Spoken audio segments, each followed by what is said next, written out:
नमस्कार दोस्तों, इस वीडियो में श्रीमद् भागवत गीता के अध्याय 2 सांख्य योग के 72 श्लोकों के बारे में बात करेंगे। तो श्री कृष्ण अध्याय 2 में क्या उपदेश देते हैं? सबसे पहले श्री कृष्ण अर्जुन को सांसारिक स्तर पर प्रेरित करने का प्रयास करते हैं। फिर वे और गहराई में जाकर अर्जुन को कर्म का विज्ञान समझाना शुरू करते हैं। वे अर्जुन से कहते हैं कि वह अपने कर्मों को बिना किसी फल की आसक्ति के करे, बिना किसी फल की इच्छा के काम करने के इस विज्ञान को बुद्धि योगपन कहा जाता है। नमस्कार दोस्तों, स्वागत है आपका हमारी अपनी YouTube चैनल धार्मिक ग्रंथ में। तो दोस्तों, शुरू करते हैं श्रीमद् भागवत गीता अध्याय 2। तो इस अध्याय में अर्जुन श्री कृष्ण से दोहराता है कि वह अपनी वर्तमान स्थिति का सामना करने में असमर्थ है। जहां उसे अपने बड़े और शिक्षकों को मारना है, वहां इस तरह के युद्ध में भाग लेने से इनकार कर देता है और श्री कृष्ण से अनुरोध करता है कि वे उसके आध्यात्मिक गुरु बने और उसे कर्म के उचित मार्ग पर मार्गदर्शन करें। तब परम पिता परमेश्वर अर्जुन को दिव्य ज्ञान देना शुरू करते हैं। वह आत्मा की अमर प्रकृति से शुरू करते हैं, जो शाश्वत और अविनाशी है। मृत्यु केवल भौतिक शरीर को नष्ट करती है, लेकिन आत्मा अपनी यात्रा जारी रखती है। जिस तरह एक व्यक्ति अपने पुराने कपड़े त्याग देता है और नए कपड़े पहनता है, उसी तरह आत्मा एक जन्म से दूसरे जन्म में शरीर बदल रहती है। भगवान अर्जुन को याद दिलाते हैं कि एक योद्धा के रूप में उनका सामाजिक दायित्व धर्म की रक्षा के लिए लड़ना है। वे समझाते हैं कि अपने सामाजिक कर्तव्य का पालन करना एक पुण्य कार्य है, जो उसे स्वर्ग कर ले जा सकता है, जबकि लापरवाही केवल बदनामी और अपमान की ओर ले जाती है। पहले तो श्री कृष्ण सांसारिक स्तर पर अर्जुन को प्रेरित करने में प्रयास करते हैं, फिर वे आगे बढ़ते हैं और अर्जुन को कर्म का विज्ञान समझाना शुरू करते हैं। वे अर्जुन से कहते हैं कि वह अपने कर्मों को उनके फलों की आसक्ति के बिना करे, फल की इच्छा के बिना काम करने के इस विज्ञान को बुद्धि योग कहते हैं। वे आगे सलाह देते हैं कि कर्म से मिलने वाले फल की इच्छा को नियंत्रित करने के लिए बुद्धि का उपयोग किया जाना चाहिए। इस तरह के इरादे से काम करने से बंधन बनाने वाले कर्म बंधन तोड़ने वाले कर्म में बदल जाता है और दुखों से परे की स्थिति प्राप्त की जा सकती है। अर्जुन उन लोगों के बारे में अधिक जानने के लिए अक्षुब्ध है और दिव्य चेतना में स्थित है। इसलिए श्री कृष्ण बताते हैं कि कैसे पारलौकिकता प्राप्त व्यक्ति आसक्ति, भय और क्रोध से मुक्त होते हैं। वे हर परिस्थिति में अविचल और संतुलित रहते हैं। अपनी इंद्रियों को वश में रख के वे अपने मन को हमेशा भगवान में लीन रखते हैं। वे मन के द्वेषों की प्रगति की भी व्याख्या करते हैं, जैसे कि लोभ, क्रोध, वासना आदि, और सलाह देते हैं कि इस पर कैसे विजय पाई जा सकती है। संजय ने कहा, अर्जुन को दया से अभिभूत उसके मन में शोक सा गया तथा उसकी आंखों में आंसू भर आए। तब श्री कृष्ण ने ये शब्द कहे। भगवान श्री कृष्ण ने कहा, हे अर्जुन, इस संकट की घड़ी में यह मोह तुम्हें कैसे जकड़ गया है? यह किसी भी सम्मानीय व्यक्ति को शोभा नहीं देता। यह उच्च लोगों की ओर नहीं बल्कि अपमान की ओर ले जाता है। हे पार्थ, इस अपुरुष तत्व के आगे झुकना तुम्हें शोभा नहीं देता। शेष शत्रुओं को पराजित करने वाले हृदय की ऐसी क्षुद्र दुर्बलता को त्याग कर उठो। अर्जुन ने कहा, हे मधुसूदन, मैं युद्ध में भीष्म और द्रोणाचार्य जैसे पुरुषों पर बाण कैसे चला सकता हूँ, जो मेरे पूजनीय है। इस महानाउपों को, जो मेरे गुरु है, मारकर जीवन का आनंद लेने की अपेक्षा इस संसार में भीख मांगकर जीना बेहतर होगा। यदि हम उन्हें मार देंगे तो हमारे द्वारा भोगी गई संपत्ति और सुख सुविधाएं रक्त से सनेंगी। हम यह भी नहीं जानते कि इस युद्ध का कौन सा परिणाम हमारे लिए बेहतर है, उन पर विजय पाना या उनसे पराजित होना। उन्हें मार डालने के बाद भी हम जीना नहीं चाहेंगे, फिर भी वे धृतराष्ट्र के पुत्रों का पक्ष लेकर युद्ध भूमि में हमारे सामने खड़े हैं। मैं अपने कर्तव्य के प्रति असमंजस में हूँ तथा चिंता और कायरता से घिरा हुआ हूँ। मैं आपका शिष्य हूँ तथा आपके प्रति समर्पित हूँ। कृपया मुझे निश्चित रूप से बताएं कि मेरे लिए क्या सर्वोत्तम है। मैं अपनी इंद्रियों को सुखा देने वाला इस दुख को दूर करने का कोई उपाय नहीं खोज पा रहा हूँ। चाहे मैं पृथ्वी पर एक समुद्र और अद्वितीय राजनीति लूं या देवताओं के समान प्रभुत्व प्राप्त कर लूं, तो भी मैं इस दुख को दूर करने में असमर्थ हूँ। संजय ने कहा। शत्रुओं को दंडित करने वाले गुडाकेश ने ऐसा कहकर हरिकेश ने कहा, गोविंद, मैं युद्ध नहीं करूंगा, और चुप हो गए। हे धृतराष्ट्र, तत्पश्चात दोनों सेनाओं के मध्य में श्री कृष्ण ने शोकग्रस्त अर्जुन से हंसते हुए ये शब्द कहे। भगवान ने कहा, तुम ज्ञान की बात करते हुए भी इस बात के लिए शोक करते हो जो शोक करने योग्य नहीं है। बुद्धिमान व्यक्ति न तो जीवितों के लिए शोक करता और न मृतकों को लिए। ऐसा कोई समय नहीं था जब मैं न था, न तुम ने थे, न ये सभी राजा थे, और न ही भविष्य में हम में से किसी का अस्तित्व समाप्त होगा। जैसे शरीरधारी आत्मा बचपन से युवावस्था और फिर वृद्धावस्था में निरंतर जाती रहती है, वैसे ही मृत्यु के समय आत्मा दूसरे शरीर में चली जाती है। बुद्धिमान लोग इससे भ्रमित नहीं होते।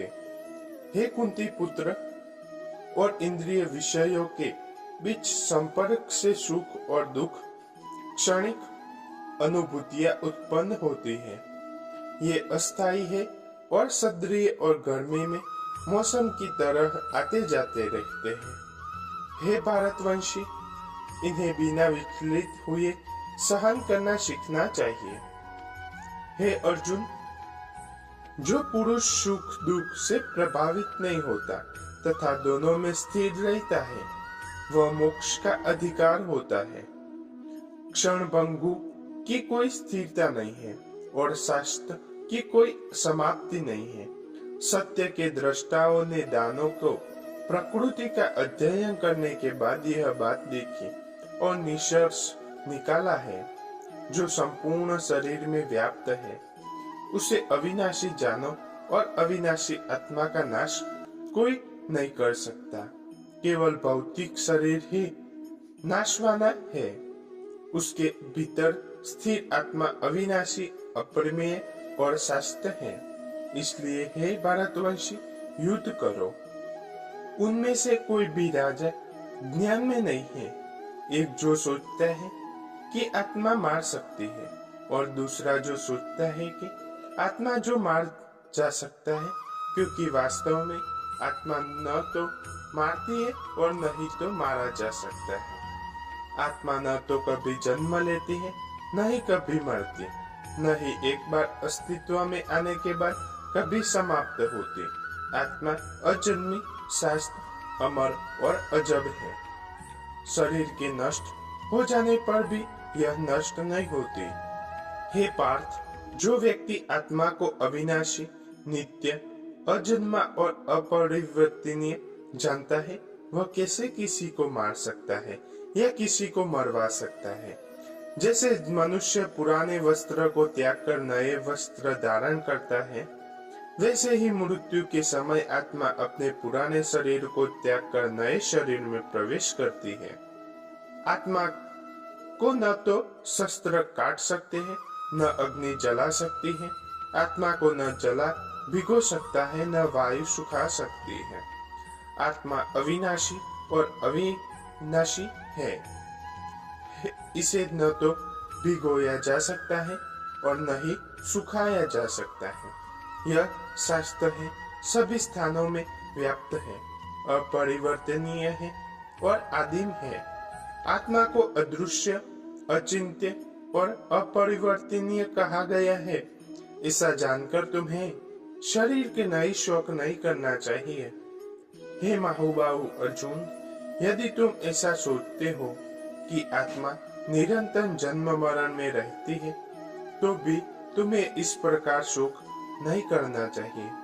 जो जन्म ले चुका है उसकी मृत्यु निश्चित है, और जो मर गया है उसका पुनर्जन्म अवश्य भावी है। इसलिए जो अवश्य भावी है उस पर शोक नहीं करना चाहिए।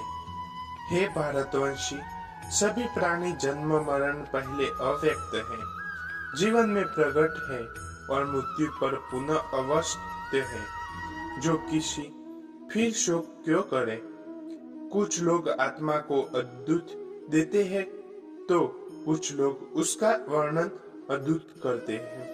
कुछ लोग आत्मा के विषय में अद्भुत सुनते हैं, जबकि अन्य लोग सुनकर भी उसे समझ नहीं पाते। हे अर्जुन, इस शरीर में निवास करने वाली आत्मा अमर है, इसलिए तुम्हें किसी के लिए शोक नहीं करना चाहिए। इसके अलावा एक योद्धा के रूप में अपने कर्तव्य को समझते हुए तुम्हें विचलित नहीं होना चाहिए। वास्तव में एक योद्धा के लिए धर्म की रक्षा के लिए लड़ने से बेहतर कोई काम नहीं है। हे पार्थ, वे योद्धा धन्य हैं जिनसे धर्म की रक्षा के ऐसे अवसर अनायास ही प्राप्त हो जाते हैं, जो उनके लिए लोगों को सीढ़ियां खोल देते हैं। तथापि यदि आप अपने सामाजिक कर्तव्य और प्रतिष्ठा को त्याग कर इस धर्मयुद्ध को लड़ने से इनकार करते हैं, तो आप निश्चित रूप से पाप के भागी बनते हैं।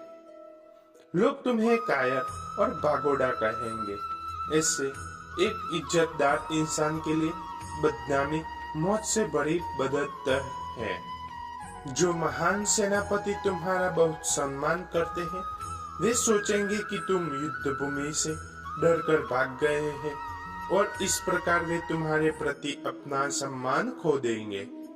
तुम्हारे शत्रु तुम्हें बदनाम करेंगे और बुरे शब्द से अपमानित करेंगे, तुम्हारी शक्ति का अपमान करेंगे। अफसोस, इससे ज्यादा दर्दनायक और क्या हो सकता है? यदि तुम अपने युद्ध करोगे तो या तो युद्ध भूमि पे मारे जाओगे और स्वर्गलोक को जाओगे, या फिर विजय प्राप्त कर पृथ्वी पर राज करोगे। इसलिए हे कुंती पुत्र, दृढ़ निश्चित के साथ उठो और युद्ध के लिए तैयार हो जाओ। सुख दुख, हानि लाभ, जय पराजय को समान मानकर कर्तव्य के लिए युद्ध करो। इस प्रकार अपना कर्तव्य निभाते हुए तुम्हें कभी पाप नहीं लगेगा। अब तक मैं तुम्हें सांख्य योग का आत्मा के स्वरूप के बारे में विश्लेषणात्मक ज्ञान समझाया है। अब हे पार्थ, मैं युद्ध योग का बुद्धि योग बताता हूँ। जब तुम ऐसी समझ के साथ काम करोगे तो तुम कर्म के बंधन से मुक्त हो जाओगे। इस चेतना की स्थिति के काम करने से कोई हानि या प्रतिकूल परिणाम नहीं होता, तथा थोड़ा सप्रयास भी व्यक्ति को बड़े खतरे से बचा लेता है।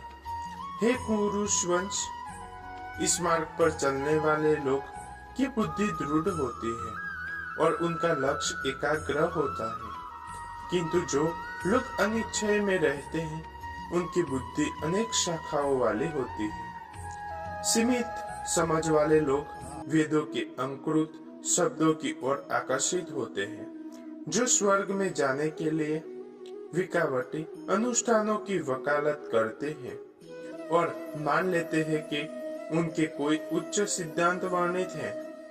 हे वेदों के केवल उन्हें भागों का महिमांडन करते हैं जो उनकी इंद्रियों को प्रसन्न करते हैं और उच्च जन्म ऐश्वर्य कामुक भोग और स्वर्ग में जाने के लिए आंडव पूर्ण अनुष्ठान करते हैं।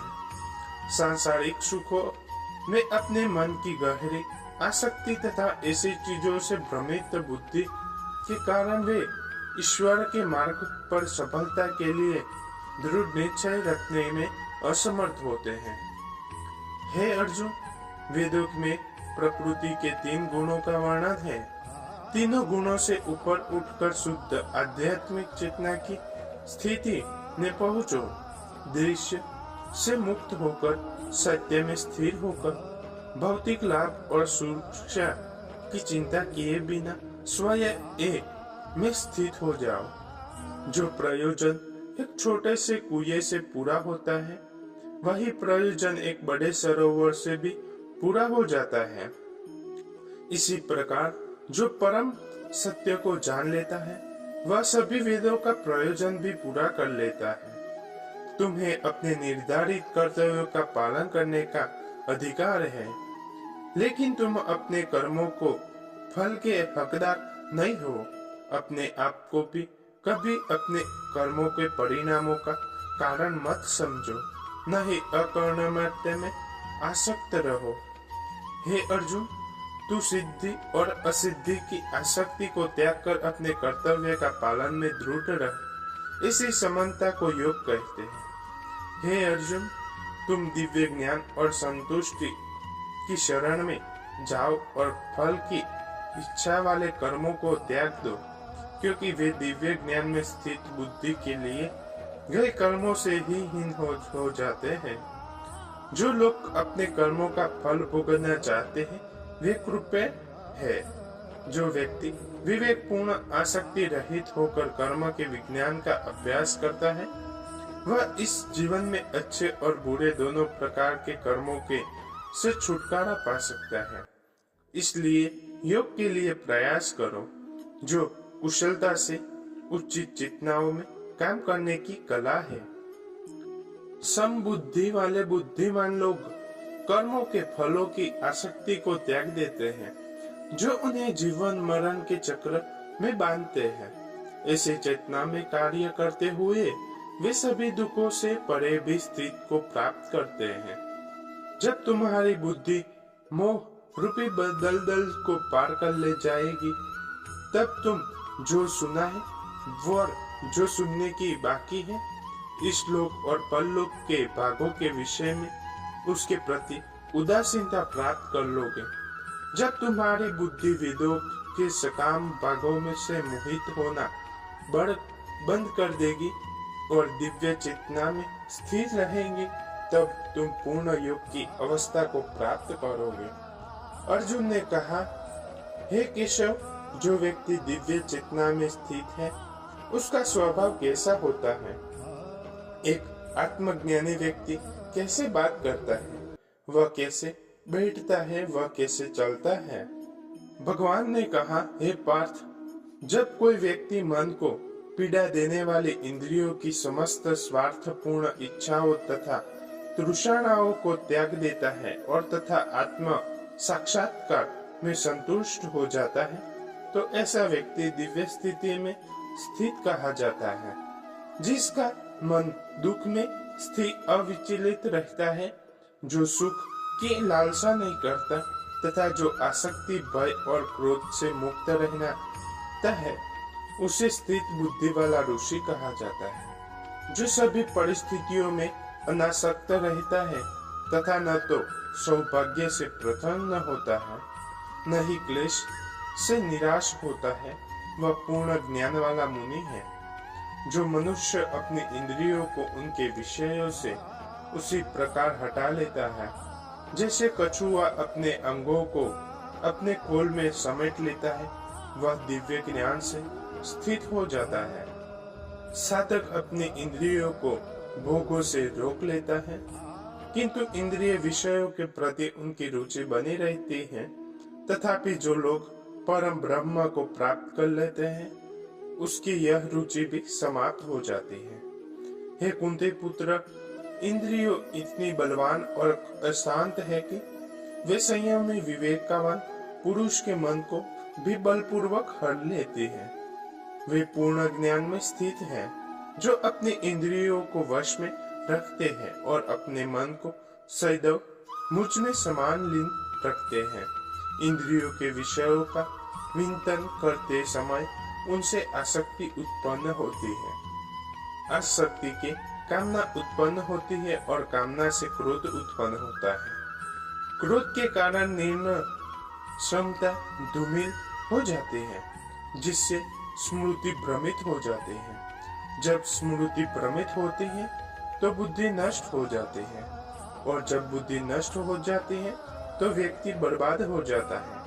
परंतु जो मनुष्य मन को वश में रखता है तथा इंद्रिय विषयों का उपयोग करते हुए भी राग दृश्य से मुक्त रहता है, वह भगवान कृपा प्राप्त करता है।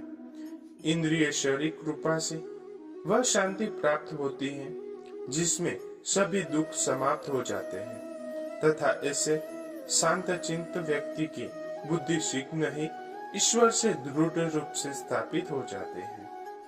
परंतु जो व्यक्ति अनुसाहीन है, जिनसे मन और इंद्रियों को वश में नहीं करता है, उनकी न तो दृढ़ बुद्धि हो जा सकती है, न ही तो ईश्वर पर स्थिर ज्ञान कर सकता है।